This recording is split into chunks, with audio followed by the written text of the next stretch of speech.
Magandang umaga po sa bawat isa. Nandiyan pa ba kayo mga kapatid? Akala ko bumati lang ako tapos ayan. Muli isang magandang umaga sa ating mga kapatid online. Salamat po dun sa mga nagbahagi, nakakuha ko ng bahagi, no? Ayun. Yun sa ating aralin, kasi parang nalalapit na yung pagpapasa, no? Pero kasi nagpapasa ng cruise, no?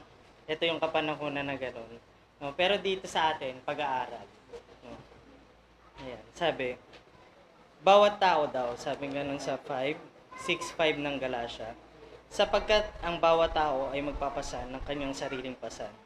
Datapwat ang tinuturuan sa aral ng Diyos ay makidamay doon sa nagturo sa lahat ng mga bagay na mabuti.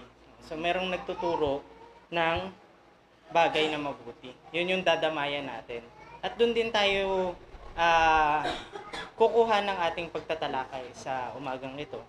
Kasi mas maganda yung pinag-aaralan natin, yung mabuti, no? Kaya alamin natin kung sino yung nagtuturo ng mabuti. Yung una kasing nagturo sa atin yung sa Diyos. Kaya nga dun sa Micas 8, di ba? Pinakilala sa iyo o tao kung ano ang mabuti. Ibig sabihin yung Diyos, pinakilala niya na. Ngayon may nagtuturo ulit nung pagdating, no? Sabi dito sa 19:16 ng Mateo. At narito lumapit sa kanya ang isa at nagsabi, Guro, ano ang mabuting bagay na gagawin ko upang ako'y magkaroon ng buhay na walang hanggan? No? Etong tagpo na to nangyari nung nagtuturo ang ating Panginoong Hesukristo. So nalalaman natin ngayon kung sino yung dapat damayan natin. No? Kasi siya yung nagtuturo, isang guro natin na nagtuturo ng mabuti. Kaya nung tinatanong kung ano ang mabuting bagay na gagawin, siya yung tinanong kasi siya nakakaalam nun eh. Siya yung nagtuturo nun. Ngayon, sa turo ng ating Panginoong Hesukristo, nabanggit na kanina, no, yung pagpapasan, kasi ang bawat tao daw ay magpapasan. Sabi sa 11:29 ng Mateo, pasanin ninyo ang aking pamatok at mag-aral kayo sa akin, sapagkat ako'y maamo at mapagpakumbabang puso at masusumpungan ninyo ang kapahingahan ng inyong mga kaluluwa. So yung pamatok, yun yung pinapapasan na turo ng ating Panginoong Hesukristo, siyang guro natin, no po. So, ano ba yung pamatok? Kasi maigi, maunawaan natin yung bawat salita na ating pinag-aaralan. Kasi baka hindi yung iba, hindi pa nalalaman yung tungkol sa pamatok. Ang pamatok kasi, mga kapatid, tumutukoy siya kapag binasa natin dito sa gawa, yung ibig sabihin ng pamatok. Sabi sa gawa, sa 15:10 ng gawa. Ngayon nga, sabing ganon, bakit ninyo tinutokso ang Diyos na inyong nilalagyan ng pamatok ang batok ng maalagad na kahit ang ating mga magulang, ni tayo man ay hindi maaring makadala. Sabing ganon. So yung pamatok na yun, ipinapapasan daw sa mga alagad. At yung pamatok na yun, hindi daw madala ng mga magulang, yung mga sa Israel, maging sila. Na tumutukoy, pagka itinaas po natin dun sa pagtatalakay, sa 5 po, gawa 15:5, datapwat nagsitindig ang ilan sa sekta ng mga pariseyong nagsisampalataya na nagsasabi, kinakailangang sila'y tuliin at sa kanila'y pinagbiling ganapin ang kautusan ni Moises. So, ibig sabihin, yung pamatok pala na yon tumutukoy doon sa kautusan. No? At yung mabigat na pamatok, yung kautusan ni Moises. Pero dahil sa pagdating ng ating Panginoong Hesukristo, sabi niya, magaan yung aking pamatok. Iba na napalitan na hindi na yung mabigat na pamatok, na hindi madala ng mga Israelita, maging yung magulang at yung kapanahunan ng ating mga apostol. Hindi yun nadala yung kautusan na yun. Kaya yung pamatok na yun, sabi, bakit tinutokso nyo ang Diyos at nilalagyan ng pamatok yung batok ng mga alagad? Kasi hindi na dun sa kautusan ni Moises eh, kasi mabigat siya. Yung magaan, yung kautusan ng ating Panginoong Hesukristo. So malalaman natin unang pinapapasan sa atin yung kautusan, no? Na yung kautusan na yun, kautusan na ni Kristo. hindi na yung kautusan, yung pamatok na nung unang panahon pa. Ngayon, meron pa ang isang pinapapasan, nabanggit din kanina, sa 16:24 nang magkagayo sinabi ni Jesus sa Matthew 16:24 nang magkagayo sinabi ni Jesus sa kanyang mga alagad, kung ang sino mang tao'y ibig sumunod sa akin ay tumanggi sa kanyang sarili at pasanin ang kanyang krus at sumunod sa akin. So bukod dun sa pamatok, pinapasan din yung krus, no? So dalawa na yung natin kasi pagka isip natin pagpasanin, 'di ba? Pag nabibigatan tayo, iniisip natin yung mga pagsubok. Kasi iniisip natin yun lang yung pasanin natin. Pero yung pagsubok na yun, kapag binasa natin sa Roma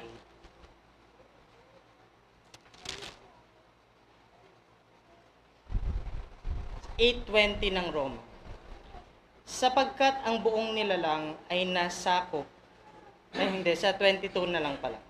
Sapagkat nalalaman natin na ang buong nilalang ay humihibik at nagdaramdam na may kahirapan, nakasama natin hanggang ngayon. So yung mga pagsubok na yon, mga kapatid, yun yung ikinahihibik ng buong nilalang, no? Na kung yung sa paliwanag ng Apostol Pedro, sa unang Pedro 4:12, mga minamahal, huwag kayong magtaka tungkol sa mahigpit na pagsubok sa inyo na dumarating sa inyo upang kayo subukin na wari ang nangyayari sa inyo, di karaniwang bagay. Kapag pinagtuunan natin pansin yung pagkakabanggit niya, yung mga pagsubok, yung mga mga pasanin natin na pagsubok, yung akala natin yun yung talagang pasanin natin, no? Yung mga pagsubok na yun, sabi, yung nangyayari daw sa inyo, wari, di karaniwang bagay. So, ibig sabihin kung ganun yung pagkakabanggit, yung mga pagsubok na yun, karaniwang bagay yun. No? Kasi, halimbawa, tayo sa brethren, minsan iniinda natin, wala tayong, nawawalan tayo ng pera, nagkakaroon tayo ng financial problem, nagkakaroon tayo ng karamdaman. Yung mga taong nasa labas, dinaranas din nila yun. No? So, ibig sabihin, yung mga bagay na yun, kaya sinabi, wari di karaniwang bagay. Karaniwang bagay yung mga bagay na yon. Sa mananampalataya at di mananampalataya, merong mga ganong pagsubok. Pero sa atin na tinuturuan, sa pagharap natin ng mga pagsubok na ganon, kailangan pa sa natin yung pamatok, yung kautusan ng ating Panginoong Jesucristo, na kahit may pagsubok, gaganapin pa rin natin yung kautusan. Kasi limbawa, merong mga tao na dahil walang makain, magnanakaw, o kaya naman manlalamang sa ibang tao, yung pasan, hindi na tinatanggal na nila yung pamatok na pagsunod sa kautusan ng ating Panginoong Jesucristo.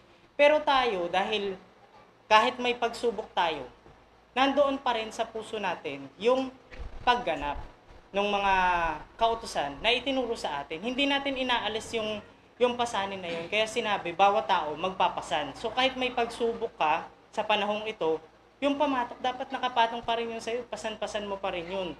Yung magaang pamatok. No? Tapos, kung halimbawa wala, tuloy pa rin, naglilingkod ka pa rin.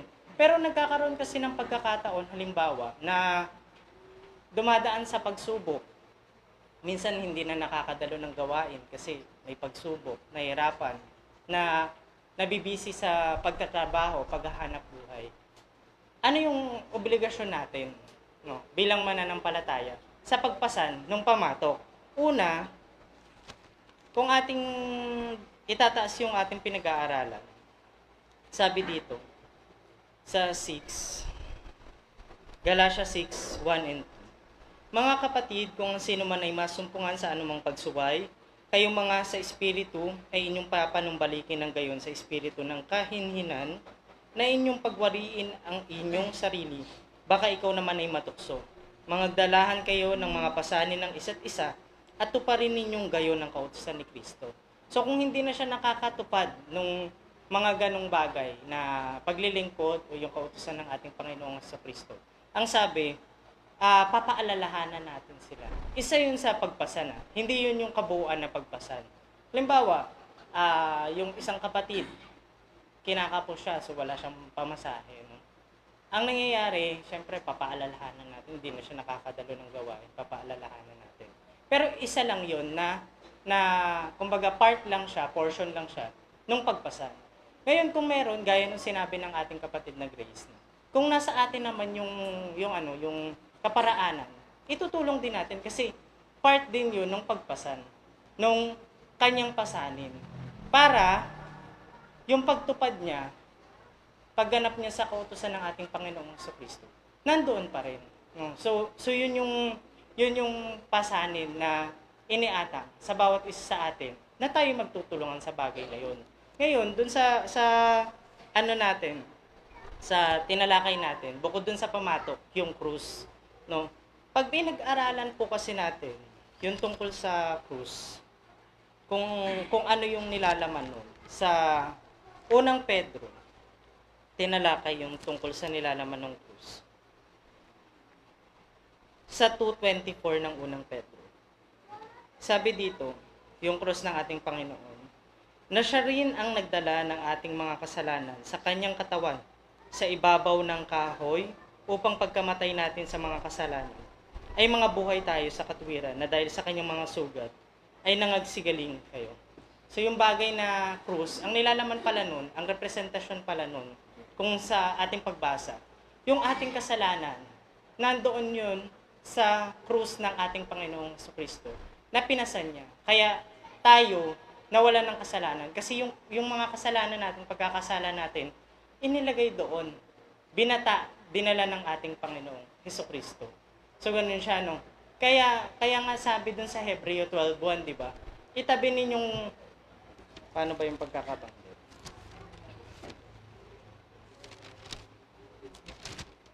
Kaya't yamang nakukubkub tayo ng makapal na bilang ng mga saksi. Itabi namang walang liwag ang bawat pasan. Dito sa bagay na to, kanina magpapasan ng bawat isa. No? Pero dito, yung pasan, pinatatabi. Ibig sabihin, wag yun yung ilagay natin. Kasi bakit? Nasa krus na yun ng ating Panginoong Kristo. Hindi na natin yun madadala. Kaya nga, kapag nakakakita tayo, di ba, sa pag Holy Week, usong-uso yan, nagdadala ng mga krus kasi iniisip nila, nakakabawas yun ng kasalanan nila. Parang gumagaan yung pakiramdam nila. Pero mali. Kasi hindi madadala ng bawat tao yung kasalanan niya. Yung kasalanan niya, dinala yun ng ating Panginoong Kristo. Nung tayo manampalataya, nalagay yun dun sa krus. Kaya nga sinabi, napako ako. Diba? Kasama ng ating Panginoon. Na nandoon, yung pagkakasala natin, kaya pinatatabi yun, wala na yun nasa na yun, krus ng ating Panginoon. Pero bakit may pinadadala pa sa ating krus? No? Bakit tayo? May kanya-kanya din tayong krus na dinadala. Bakit ganun mga kapatid? Kasi minsan, halimbawa,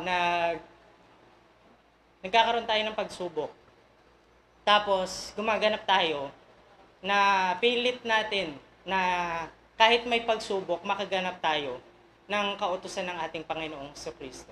Pero sa paglalakbay natin, merong mga bagay na may encounter tayo. Ginagawa nating buong sikap na gumawa ng mabuti. Yun nga yung kautusan. Pero yung ibang tao na nasa paligid natin, pipintasan pa rin tayo. Nawari, tayo yung gumagawa ng mali. No? Pag tinaas natin yung binasa natin sa unang Pedro kanina, pag sinabi doon, ay ganito yung kasi nun. Sa unang Pedro. Ayan. Sa 20 na lang po. Unang Pedro 2:20. 19 na lang. 19, sorry. Sapagkat ito'y kalugod-lugod kung dahil sa budhing ukol sa Diyos ay magtiis ang sinuman ng mga kalumbayan na magbata ng di matuwid. So yung mga taong nasa paligid natin, hindi naman sila tumutupad ng kautusan, pero pipintas ang kanila pag nagkakamali ka. Ibig sabihin sila mga hindi matuwid, binabataan natin yung mga bagay na yun. Yun yung krus na pasan natin, yung pagkakasala nila. Kasi importante yun Sabi dito, sapagkat anong kapurihan nga kung kayo'y nangagkakasala at kayo'y tinatampal, ay inyong tanggapin na may pagtitiis. Ngunit kung kayo'y gumawa ng mabuti at kayo'y nagbabata, ay inyong tanggapin na may pagtitiis. Ito'y kalugod-lugod sa Diyos. Sapagkat sa ganitong bagay kayo'y tinawag, sapagkat si Kristo man ay nagbata dahil sa inyo, na kayo iniwan ng halimbawa upang kayo magsisunod sa mga hakbang niya. So kung nagpasan yung ating Panginoon, yung ating Panginoon, gumagawa siya ng mabuti, di ba? Tapos tinutubos niya na yung sanlibutan. Pero yung panliliba, pang-aalipusta, nandun pa rin. Pero pinasan niya pa rin yung krus, no? Tayo rin ganun din, yung krus na nakapasan sa atin, kahit na may mga tao na pumipinta sa atin kahit na anong sigap natin na gumawa ng mabuti, kailangan hindi mawawala na ay hindi tayo papalag sa kanila, hindi tayo makikiayon na lalaban ngipin sa ngipin, 'di ba? Yung mga ganun. Hindi tayo gagawa ng mga ganung bagay, kundi iisipin natin may dala tayong krus at yung pagkakasala nila ipinapasan natin. Kasi kalugod-lugod yun sa Diyos. Bakit importante yung bagay na yon? Kasi may araw ng pagdalaw. At kung bagay na nakita yung kahinhina natin, na hindi tayo pumalag sa bagay na yon, pagka ang Diyos dumalaw sa kanila, ganun pala yon. Ibig sabihin, sa araw ng pagdalaw, makikilala rin nila, mapapapurihan nila yung Diyos. Kasi yun pala yung turo, ginaganap mo pala siya eh. Pero kung lumaban ka, halimbawa, may nang-aalipusta sa'yo, galit na galit sa'yo, tapos ikaw din, lalabang ka din sa kanila, magagalit ka din sa kanila, hindi mo ginagawa yung kautusan ng ating Panginoong Jesucristo. 'Di ba? Kaya, tinanggal mo, hindi mo pinasan yung krus na yun. 'Di ba? Tinanggal mo rin yung pasan mo na pamato kasi lumabang ka eh. Dahil pasan mo yung mga bagay na yun, hindi ka aayon sa kanilang ginagawa sa iyo. Kundi magiging mahinahon ka. Kasi hindi natin alam, baka ikaw yung ginagamit para magbigay ng halimbawa. Ikaw yung ilaw at asin ng sanlibutan. Kaya yung bagay na yun, dapat maganap mo yung kautusan. Hindi mo ilalapag yung pamatok, hindi mo ilalapag yung krus na dala-dala mo, kundi magpapatuloy ka sa paglalakbay mo. Kasi pag dumating yung araw na tatawagin na siya dahil ikaw naging ilaw ka, maaari na mahipo yung puso niya, makapaglingkod. Lalo na kung kasambahay natin. Kasi minsan, kasambahay pa natin yung pumipinta sa paglilingkod na ginagawa natin. Para bang minsan Bible ka ng Bible tapos hindi ka nagbabago, 'di ba? Ganun. Pero kung nagbabago ka, 'di ba? Maiisip nila ayun pala ang nagagawa ng utos ng ating Panginoong Jesucristo. Pero hindi yun kumbaga sabi kasi ni Apostol kapag part kasi yun eh. Sa Colosas halimbawa. Sa Colosas 1:24. Ngayon nagagalak ako sa aking mga hirap dahil sa inyo at aking pinuupunan sa akin ang kakulangan ng mga hirap ni Kristo sa aking laman dahil sa kanyang katawan na siyang iglesia. So, makikita natin yung mga apostol, no? Yung hirap na yon, yung dinanas ng ating Panginoong Kristo. Nangyayari din sa kanila, sa mga apostol na inalipusta din sila. Tapos 'di ba nga lahat pinugot yung ulo, isinabit ng patiwarik, 'di ba? Sa punong kahoy din, ganun din siya eh.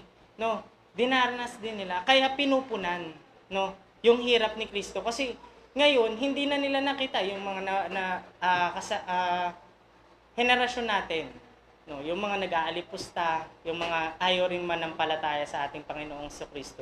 Hindi na si Kristo yung yung baga nandito, kundi tayo na parang representative ng ebanghelyo. Ganon din dapat yung gagawin natin. Kaya binabata din natin yung mga bagay na yun. Kaya itong word na sinabi ng ating Apostol Pablo, pinupunan yung hirap sa katawan, yung katawan natin magbabata para lang maganap natin yung ebanghelyo. Pero, ang bagay na yun, pinupunan natin yung hirap na yun para yung iglesia maiharap na walang kapintasan. Kaya yung pasanin na yan, importante sa bawat isa sa atin. Ngayon, nagkakaroon kasi ng pagkakataon, halimbawa na nakakaganap, tapos yung sinabi ng ating kapatid din kanina, na yung malalakas daw, magbabata ng kahinaan ng mga mahihina. Kasi, minsan, sabi dito sa 14:6 ng Roma, ang nagmamahal sa araw ay minamahal ito sa sa 5 pala. May nagmamahal sa isang araw ng higit kaysa iba. Ibig sabihin, ngayon, nakakaganap ka. Ang pagsusumikap mo, makikita ng mga kapatid talagang mapapansin nila yung lubos mong pagsusumikap. So nagmamahal ka ngayon ng higit sa iba, no? Pero ang sabi, may ibang nagmamahal sa bawat araw. May dadating yung araw na iba na mas may pagsusumikap siya. Mm. Mm. Sabi, bawat isa'y magtibay sa kanyang sariling pag-iisip. Kasi kapag halimbawa nakikita ng kapatid na nagsisikap ka, nakikita yung pagsusumikap mo, di higit ka nag-ano. Ngayon, di ba sa Hebreo, sinabi, huwag daw kalimutan yung pagtitipon. Nauudyokan mo siya sa pag-ibig. Sabi sa, ayan, sa 10:24 ng Hebreo. At kayo'y magtinginan upang tayo'y mag-udyukan sa pag-iibigan at mabubuting gawa. So hindi natin sinasabi na yung kapatid na halimbawa, nagsisikap siya, no? Makikita natin siya yung pinaka nagsisikap. Yung isang kapatid na nakikita yung pagsisikap na yon, na-inspire sa kanya, no? Kasi baka isipin natin, may nagmamahal ng higit, tapos biglang nabawasan yung pagmamahal mo sa paglilingkod, no? Hindi ganun. Nandun pa rin yung pagmamahal niya, pero dahil yung isang kapatid, nakita yung pagsusumikap mo, mas nagsumikap siya, kaya naging higit yung pagmamahal niya. No? Yung higit yung pagsusumikap niya. Ibig sabihin, balanse pa rin yung pag-ibig mo dun sa paglilingkod. Pero dahil na-inspire yung kapatid na lagi kang uma-attend, lagi kang nagsusumikap na gawin yung kautusan, no, gumanap sa mga ipinagbilin sa atin, no, sa ating paglilingkod, ikaw, mas nagsumikap ka, nahigitan mo pa yon, no? So, ibig sabihin, kaya siya nagkakaroon ng ibang level, may humihigit. Kasi yung pagsisimikap, pag nakikita, na-inspire yung isang tao, mas nagsusumikap ka pa. Ngayon kung sakali, mahigitan mo, nakita ka rin ng ibang kapatid, mas may humigit pa sa'yo, hindi ba yung higit na pag-iibigan, makikita yun dun sa iglesia. Ang kagandahan dito sa ating munting kapisanan, no? Kapag ka mga ganyang bagay na nakikita natin, na-inspire tayo na itong kapatid na to mapagdamay, no? Ikaw, gagawin mo rin yun. Kaya nga, yung pag-iibigan, nakikita dun sa kapisanan.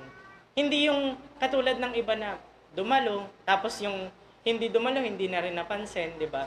Pero tayo, pag merong kapatid na hindi natin nakikita, talagang kinakamusta natin yan. Para maudyukan sa pag-ibig, magpapatuloy pa rin yan. No? Yun yung mga bagay na pasanin. Bukod pa doon, syempre yung mga bagay din na material, no? Na halimbawa, sabi sa Juan, sa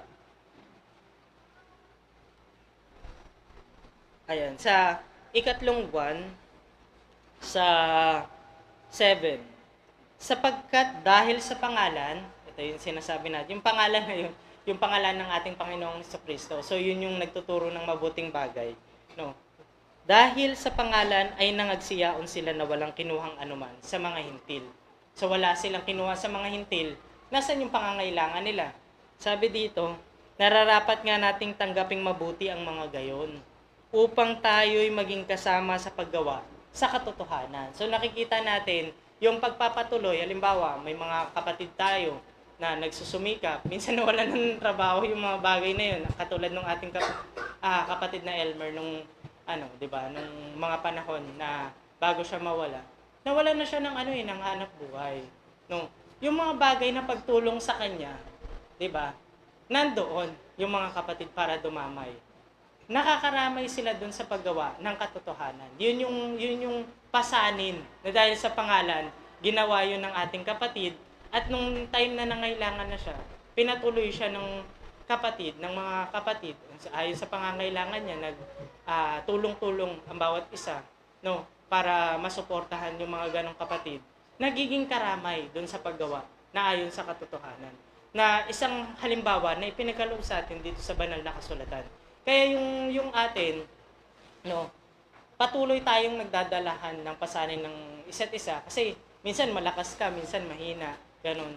Minsan higit yung pagmamahal mo, minsan naman may ibang humigit yung pagmamahal. Pero dahil iglesia, isang buong katawan tayo, yung pag-iibigan, nakikita yun kapag nagdadamayan. Ang importante, yung pamatok at yung krus, dala-dala natin bawat isa. Ngayon kung merong nakakalimot, merong minsan gano'n, nagkukulang, papaalalahanan natin kasi isa din yun sa pagpasan. Bukod dun sa pagtulong natin, kung meron naman tayong maibibigay dun sa nangangailangan na kapatid. Kaya talagang ang kagandahan niyan, nakikita sa gawa ng kapisanan, yung aral na itinuturo sa atin, yun yung pinaka-importante doon. Kaya naman, kinalulugtan tayo ng Diyos. No? Kaya, papuri sa Diyos kasi siya rin yung humipo sa puso ng bawat isa na maging matulungin at siya rin yung nagbigay ng karunungan para kung naliligaw ng landas yung ibang kapatid, napapaalalahanan. Ang sa atin lang, dapat tanggapin natin yung mga bagay na ibinibigay, kumbaga, yung mga pangaral na ibinibigay sa atin, tanggapin natin, baguhin natin yung mga dapat baguhin, at lalo pa tayo magsumikap sa paglilingkod. Siguro yun lamang po, papuri sa Diyos. Puri na Diyos at magandang umaga po sa inyo lahat. Marapati naman ng Panginoon. At siyempre, babatiin ko yung ating mga kapatid dyan sa online. At saka may birthday si Manoy. Happy birthday, Manoy. Lolo ka na. Si Lolo Jose. Si Lolo Jose. Kahit ngayon ikaw ay senior na, ngunit mahal ko pa si Lolo Jose. Kahit siya ngayon ay senior na. Kapatid, love you. Magandang umaga sa ating kay birthday. Puri ng Panginoon.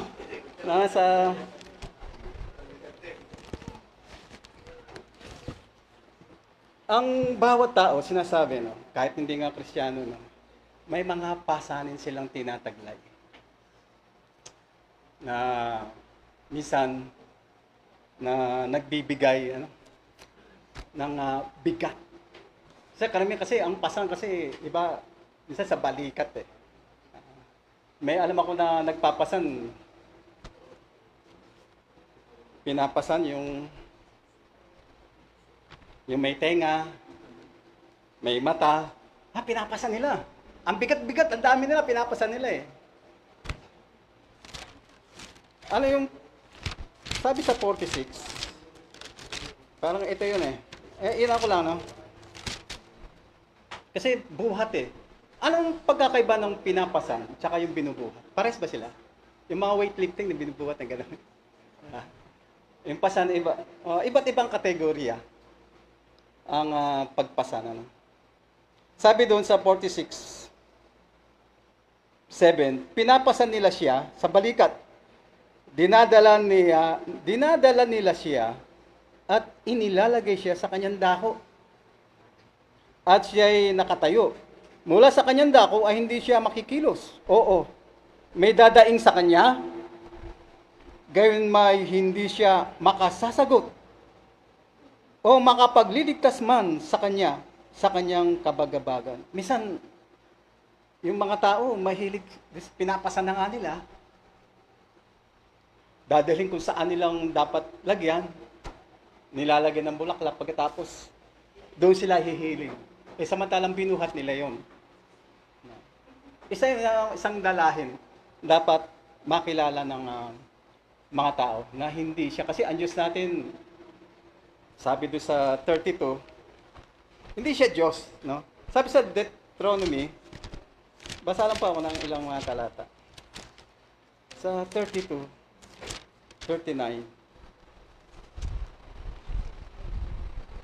tingnan ninyo ngayon na ako sa mga bagay, ako nga. At walang Diyos sa akin. Ako'y pumapatay at ako'y bumubuhay. Ako'y sumusugat at ako'y nagpapagaling. Yun ang Diyos natin eh. Nagpapagaling siya. At walang makaliligtas sa aking kamay. Kaya minsan nga, kapag isang pasanin ng isang pamilya, minsan yung hindi madala yung kalungkutan at kapigatian ng isang nagdadala ng mga pasan. May mga pag nawalan ka sa mahal sa buhay, lalo't mahal na mahal mo siya, ang sakit sa dibdib. Pakasakit. Nung unang ang panahon yung panahon ni Jose, 40 araw nilang nagdadalamhati sila, umiiyak. Ganun kahaba yung mga nararamdaman, mga pasan. Iba't iba, no? Iba't iba mga pasan na dinaramdam. Ngayon, isa dun sa akin nakita, no? Na bahagi ng kapatid. Maaari sa material, okay po yun Sa simula ng ikaw tawaging Kristiyano, natututo ka na ng mga mabubuting mga utos ng Panginoon, mga mabubuti.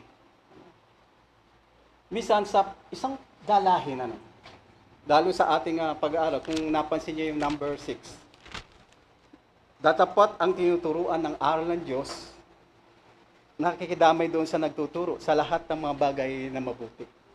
Ang isa, huwag kang pasaway. Huwag kang pasaway. Diba? Nagtuturo, magagawa mo, huwag kang maging pasanay, huwag kang pasaway.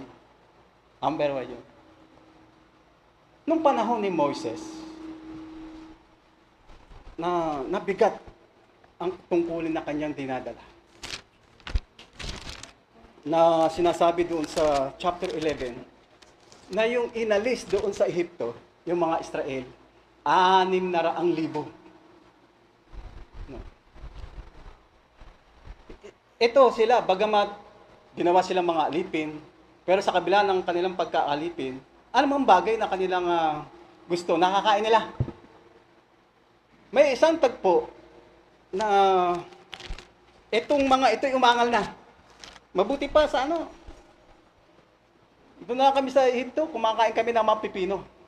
Ayan, sabi nila. Nakakain nila. Ito, babasa lang po ako. No?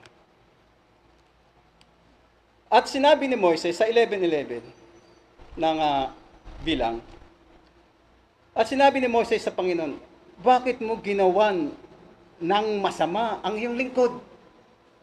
Sabi niya, at bakit hindi ako makasumpong ng biyaya sa iyong paningin?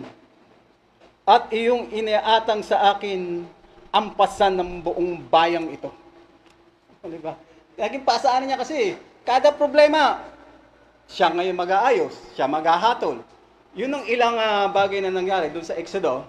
Makita natin doon sa Exodo, sa chapter 18, nang dumating yung bina niya, si Jethro, sabi niya, nakita niya yung hirap ni Moises Kada may reklamo, may hahatulan niya. May reklamo naman sa ibang tribo, hatulan niya. Pagod, pagal. Yun ang mga pasan niya. Nung isang nagtuturong ito, si Moises, yun ang mga pasan niya. Madaming mga pasaway doon sa iba't ibang mga tribo. So ang sabi ni Jethro, maghalal ka sa bawat tribo ng mga prinsipe. Di ganun nangyari. Siyempre, yung ganun nagiging magaang. No. Hindi sinosolo. Kaya nga sinasabi kanina, tulong-tulong yung mga pasan na yun. Para nagiging magaang. Na isang natural, lalo sa isang gobyerno, natural yun. Kasi kung lahat na lang iaasa natin sa presidente, mahirap. No, kaya nga merong Department of Labor, lahat-lahat, health, may kanya-kanya silang gawain. Ganun din sa isang kapisanan, may kanya-kanya tayong gawain. Ngayon, sinasabi doon, kay Moises na gano'n, na naghalal ng mga 70 mga matatanda. Ang sabi niya rito, sabi niya, bakit iniatang mo itong pasan ito?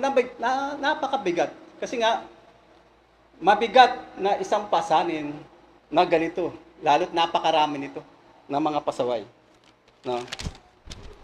Ngayon, ang sabi doon, sa 11:23, at sinabi ng Panginoon kay Moises,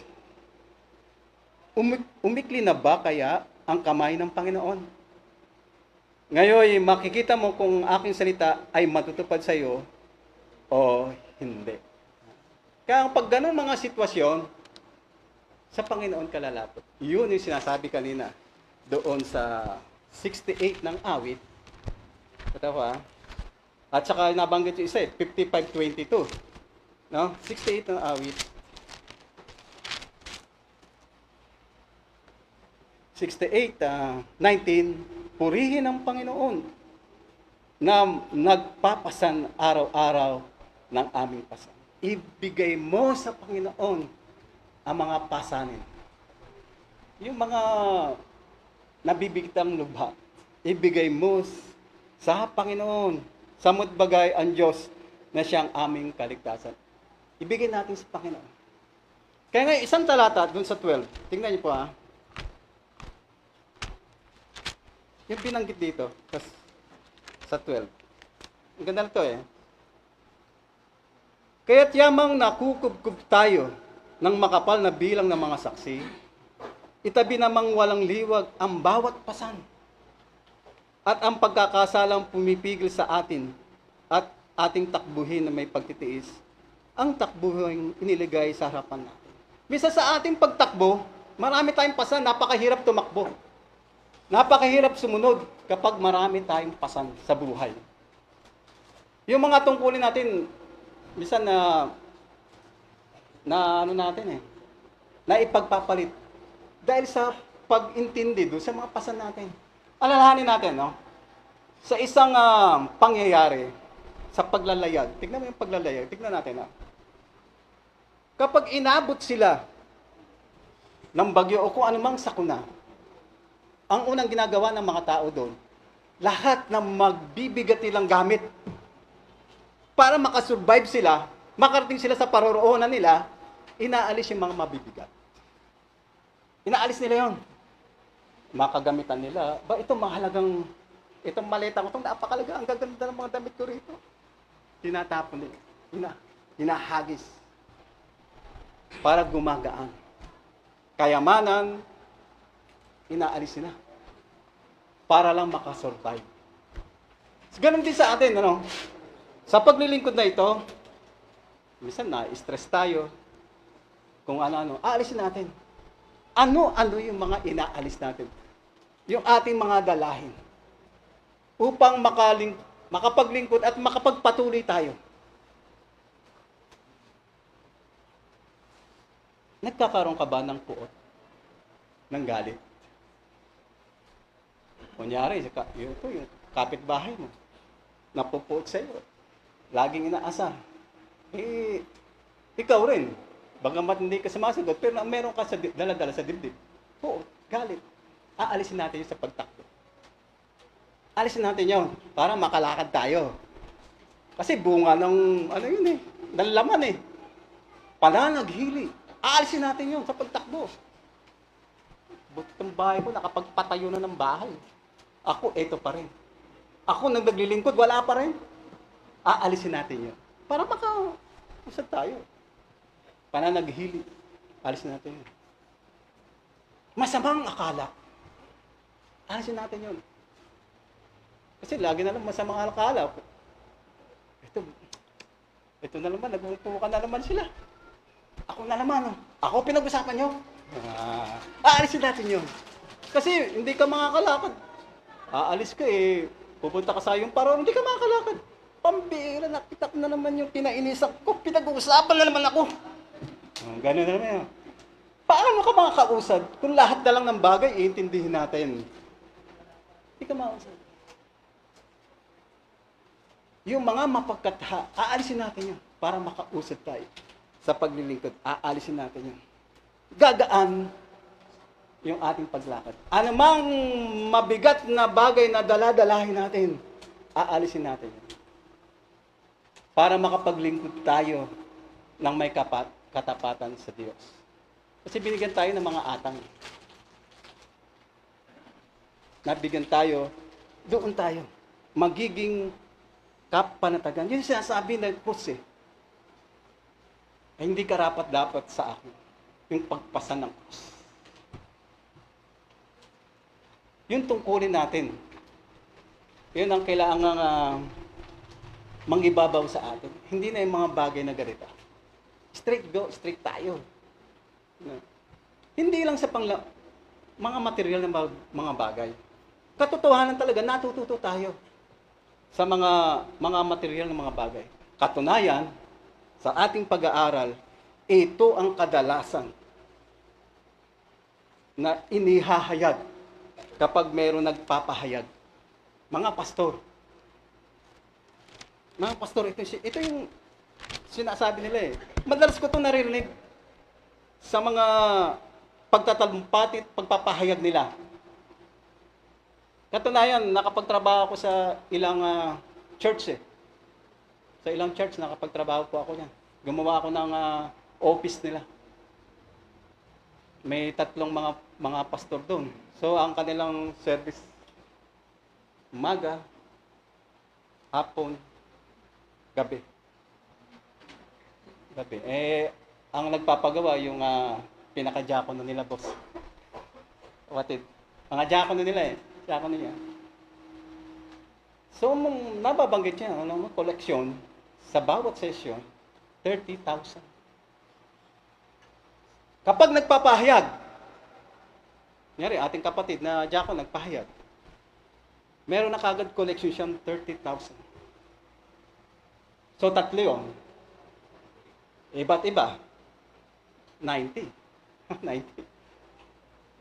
Yun ang paraan. Ang sabi dito, datapat ang tinuturuan sa aral ng Diyos, makidamay doon sa nagtuturo sa lahat ng mga bagay na bubuti. Di ba mabuti yun ang pagbibigay?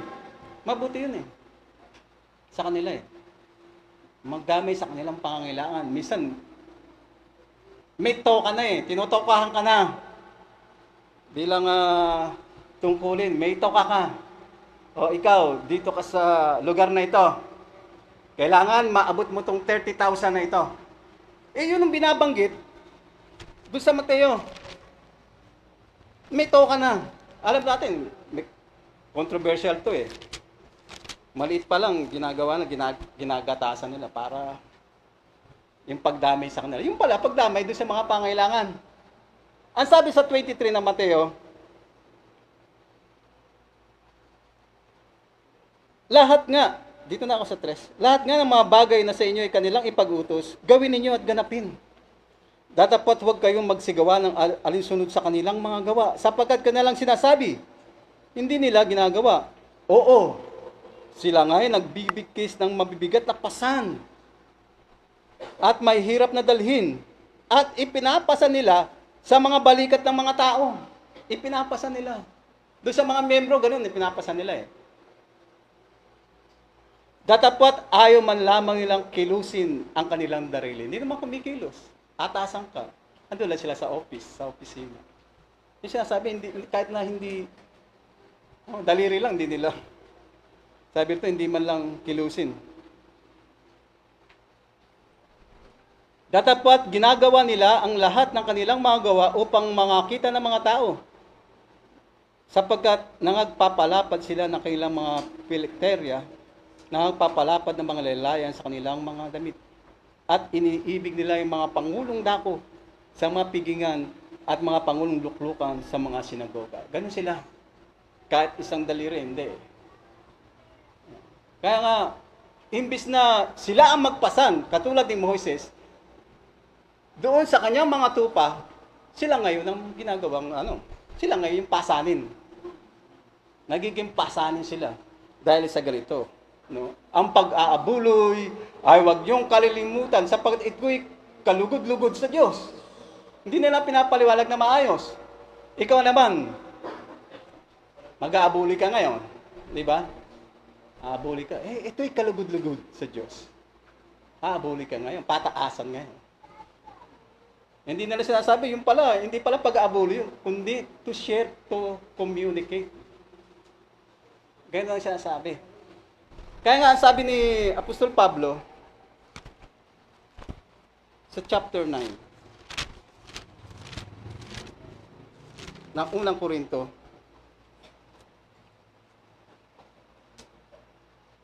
kung pinaghahasik namin kayo, 11, ng mga bagay na ayon sa Espiritu, naghahasik siya. Ano yung mga bagay na ayon sa Espiritu ang inahasik ni Apostol Pablo? Salita ng Diyos. Malaking bagay baga na aming anihin ang yung mga bagay na ayon sa laman. Sa kanyang pagpapahayag ng ayon sa salita ng Panginoon, malaking bagay baga yung ayon sa laman, sabi niya naman, na hindi niyo sabi niya rito, malaking bagay baga na aming anihin ang inyong mga bagay na ayon sa laman. May karapatan, ibig sabihin, di ba? Ang bawat baka na gumigay, wag niyong gay ka, wag niyong Ano yan eh? Busalan eh. Yun ang ginamit niya. Na talata. Ginamit niya. Kung ang iba ay meron sa inyong matuwid, hindi bagal lalo pa kami? Gayon may, hindi namin ginamit ang matuwid na ito, kundi aming tiniis ang lahat ng mga bagay upang huwag kaming makahadlang sa Ebanghelyo. Hindi ba ninyo nalalaman na ang nagsisipangasiwa sa mga bagay na banal ay nagsisikain ng mga bagay na ukol sa templo? Totoo naman eh. At ang mga nagsipaglingkod sa dambana ay kabahagi ng dambana. Gayon din naman ipinag-utos ng Panginoon na ang mga nagsisipangaral ng Ebanghelyo ay dapat mga buhay sa pamamagitan ng Ebanghelyo. Kung ikaw naglilingkod, may karapatan ka, pwede naman eh. Kasi yun ang kaugalian ng araw eh. Nagbibigyan mo ng tithes, love offering, okay naman yun. Katunayan, may mga pangyayari, babalikan na lang po natin, sa Pilipos, ganito po, kaaya-aya yun eh. Sabi sa Pilipos chapter 4, sabi niya sa 11, hindi sa sinasabi ko ang tungkol sa kailangan. Bagamat, tandaan natin, sa bawat paglalakbay ni Apostol Pablo, sa pangangaral sa iba't ibang lugar, may mga kapatid na dumadami sa kanya. Sa kanyang pangangailangan. Pangangailangan. Okay naman yun eh. Pero, sabi niya rito, hindi sa sinasabi kong tungkol sa kailangan sapagkat aking natutuhan ang masiyahan sa anumang kalagayang aking kinaroroonan. Number 1, masiyahan ka sa anumang bagay na iyong kinaroroonan. Kung meron naman. Kasi kung hindi ka masiyahan, kung wala ka na makain, masisiyahan ka pa dun. Gutom, di ba? Sa ibang mga pagkakataon. Gayon man, 14, mabuti ang iyong ginawa na kayo'y nakiramay sa aking kapighatian. At kayo mga taga-Pilipos, nalalaman naman ninyo na nang pasimula ng Ebanghelyo nang ako'y umalis sa Macedonia, ang limang iglesia ay walang nakipagkaisa sa akin sa pagkakaloob at pagtanggap, kundi kayo lamang. Okay, po. Sapagkat sa Thessalonica ay nagpadala kayong minsan at muli para sa aking kailangan. Iyon ay pagdamay natural na binibigay ng mga kapatid. Hindi masama po yung mabuti yun eh. Kasi kailangan ni Apostol Pablo sa kanyang paglalakbay. Tandaan natin, nung panahong yun, maraming pag-uusig sa kanya. Hindi lang sa mga kapatid, sa mga tulisan. Marami, lalong-lalo na sa mga pagtutuli, sa mga Hudyo. Kaya yung pagdami ng mga kapatid, nagbibigay sila ng pangangailangan. Ganun pa man. Ang sabi ni Apostol Pablo, ganito po, 17, hindi sa ako naghahanap ng kaloob, kundi hinahanap ko ang bunga na dumadami sa ganang inyo. Yung bunga ng Espiritong hinahanap niya talaga, number 1 sa kanya. Bagamat ito'y masarap na samyo. Yung pagkakaloob sa kanila, pero mas makakagaan ng loob. Kung makikita niya sa atin na dumadami yung bunga ng Espiritu sa atin. Kagandahang loob, pagpapahinuhod, kabutihan, pag-ibig, kapayapaan, nagkakaisa, nagtutulong-tulong. Yun ang mahalaga. Kay Apostol Pablo, ang sabi niya nga doon sa Thessalonica, ganito po. Sa unang Thessalonica, chapter 3, verse 8.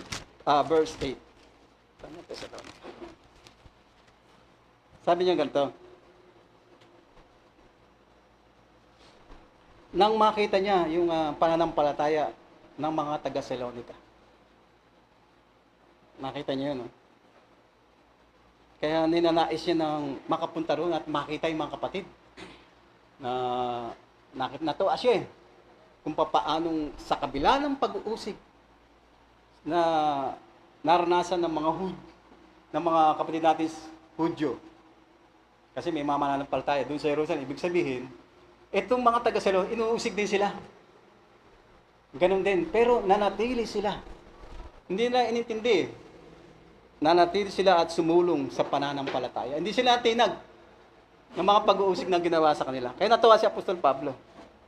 Sabi dito sa 3:8 o 3:7, dahil dito'y nangaaliw kami, mga kapatid, tungkol sa inyo, sa pamamagitan ng inyong pananampalataya, sa lahat naming kagipitan at kapighatian. Kita mo, ang laking tuwa na isang nagtuturo, no? Sa kabila ng kanyang pagtitiis, kapighatian, pinag-uusig, lagi siyang may pagbanta, nakitili ng kanyang buhay. Mga kapighatian yaon, kadalamhatian, kahapisan, na kanyang nadarama, inuusig siya. Ang nangyayari, tago siya ng tago. Lipat siya ng lipat. No? Lipat siya ng iba't iba. Pero iba rin yung nangyayari. Yung hapis na yun, naiibsan. Kapag nakita niyang lumalaban ang isang Kristiyano. Lumalaban. Hindi takot. Hindi takot sa pag-uusig. Hindi takot mamatay. Magampanan lamang ang kanilang tungkulin. Sabi ni Apostol Pablo, hindi ko minamahal ang aking sarili. Maganap ko lamang ang atas na ito. Ang tungkulin na ibinigay sa akin ng Panginoon. Handa siyang mamatay. Kaya natutuwa siya. Sa kanyang kapigati, naiibsan. Kahit sino naman naiibsan eh.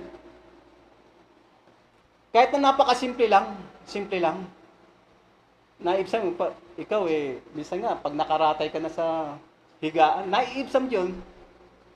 Kapag nakita mong, balitaan mo yung anak mo, ganito na. Naibsan yung mga kalungkutan nila. Pag nakita ka, ang layo-layo nito. Baka sa kabilang bayan pa to, pero nakadalaw sa iyo. Naibsan yung mga ganung mga bagay. Ang sabi ng Apostol Pablo, ganito, sa 8, sapagkat ngayon ay nangabubuhay kami kung kayo'y nangamamalaging matibay sa Panginoon. Kahit wala na sila, mga apostol, Apostol Pedro, Apostol Juan, Santiago, nabubuhay sila. Kapag nakitang nagsisitibay tayo, na hindi umuurong anumang dumating sa ating buhay. Inaalis yung anumang bagay na makapagbibigay kabigatan sa ating mga paglakad. Inaalis yun. At isa na napakahirap pasanin. Kasi pag nagpasang ka, hindi namang dire-diretso lakad mo minsan pag mabigat eh. Kayo ba nakapagpasan ng dalawang semento? Semento. 50 kilos po yun. Makapaglakad ka ba ng maayos? Di ba? Minsan suray-suray na gano'n, di ba? Minsan mahumanap pa nga eh. Baka madaganan ka pa. Nung pasan-pasan mo eh. Ang sabi sa 21 ng Kawikaan, ganito po.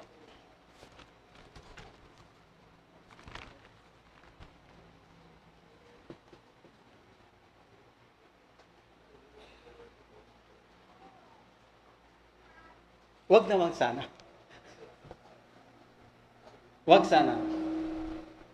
Ang sabi doon sa 21:8, ang lakad na nagpapasa ng sala, lubhang liko. Di ba? Kapag may kasalanan ka talagang lubhang liko, paano ka makakalakad na may dinaramdam ka? Sa pagtulog, sa paglabas ng bahay, paggising mo, naalala mo yung kasalanan mo. May sala ka eh. Sabi sa 28, halimbawa, sa 28 ng Kawikaan, ang masama ay tumatakas na walang taong mahabol. Ngunit ang matuwid ay matapang na parang leon. Iba kasi pag matuwid ka eh, kung alam mo wala kang kasalanan eh. Kaso nga lang, minsan yung mayabang eh, no? Wala kang kasalanan, talagang taas daw ka eh. Kita ka. Pero yung may kasalanan, naku, yuko yan. Tumatakas siya. Kada may kumalampag, ay! Ganun kagad siya eh. Pag may kasalanan eh.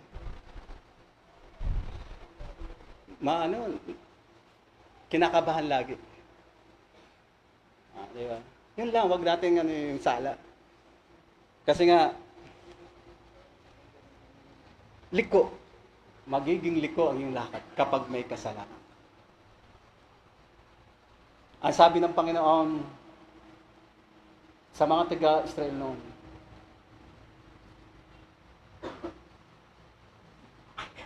ang isang lalaki ba,